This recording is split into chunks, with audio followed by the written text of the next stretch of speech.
Deja Vu. An interesting film. In fact, I was thinking that if you really take it seriously, if you try and, let's say, do an exercise in flow.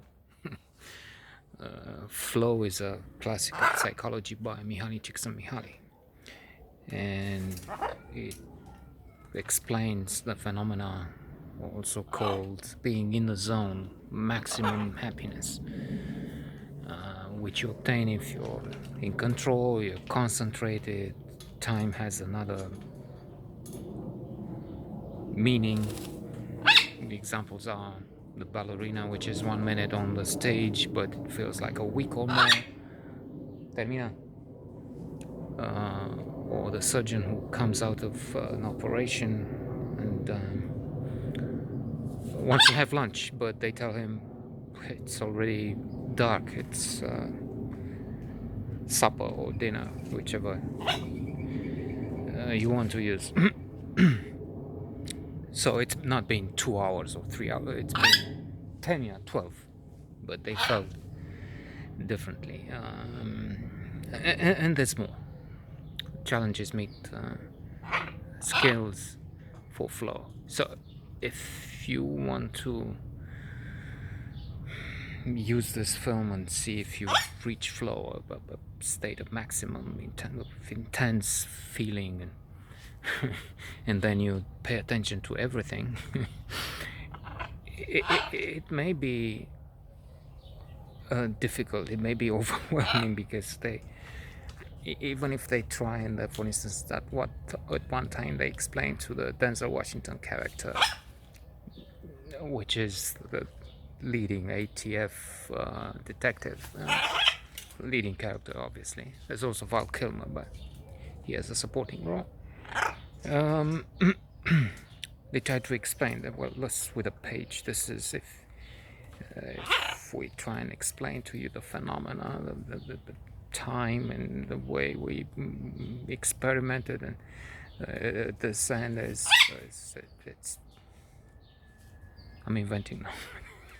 I don't remember the words, but it's you, and at the other end, it's the house of this girl, and then they try and they send a note in time to begin with. So we're dealing with parallel universes, with energy, with they also explain it in an interesting manner. It's a, let's say we have a river, and at one point that something happens, and then it's the idea that you can change. I mean, you go back in time, but what happens to the present? You can't modify the present. Well, it's, as I said, more complicated. And I think I was reading somewhere that it's not the same present. And anyway, we're talking parallel or alternative universes. And the way they explain it, it's the time is this river flows from here to here, but then something can happen, and then you have a bypass. You have the river is not flowing; it's flowing another way. So we're interested to see, does he save the girl? And more importantly, the explosion with which the film started. I'm sorry, when we have I don't know, 290 people dead, children, young cadets from a naval academy, something. So will he be able to do that? As I said, there's a note sent in time, but instead of getting the note, it was meant for himself from the future back in time, so that he can do something about the terrorist. I think it's James Caviezel, I think. I'm not sure.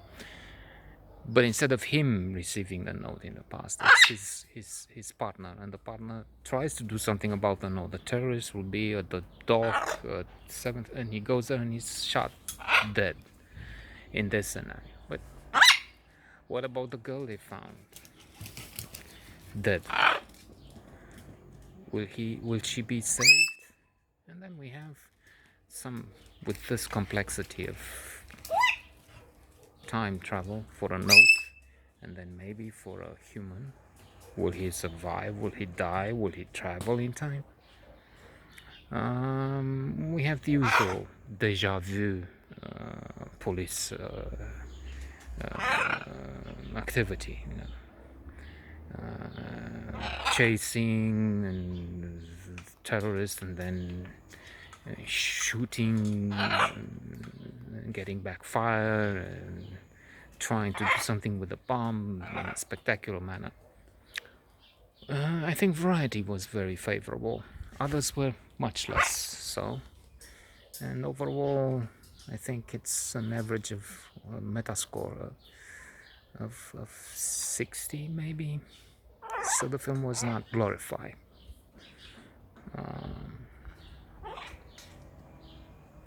And it's not outstanding.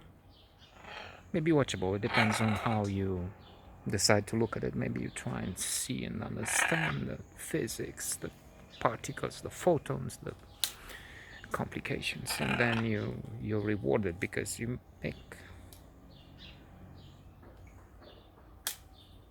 much of it.